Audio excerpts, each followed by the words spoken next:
আজকে ছিল দশহারা, আর দশহারার দিন আমরা করেছিলাম ফলাহার।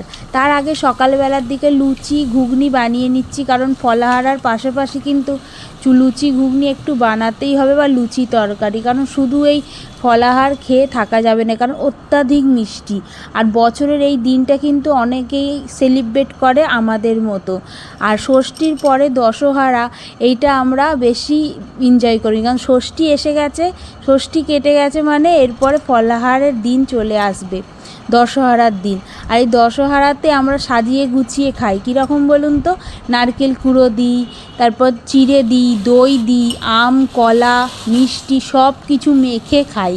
দশহারাটা বেশ এনজয় করি। ষষ্ঠীর দিন যেরকম আমরা সবাই মিলে আনন্দ করি, ষষ্ঠীর পরে দশহারাটাও বেশ ভালো করে আনন্দ করি।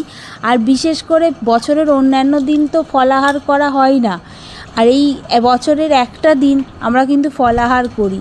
এমনি গরমকালে কি হয়, মিষ্টি দই চিড়ে খাওয়া হয়, কিন্তু এই রকম করে দুপুরবেলা ভাতের পরিবর্তে ফলাহার তো করা হয় না, সেজন্য দশহারাটা বেশ ভালো লাগে ছোটোবেলা থেকেই।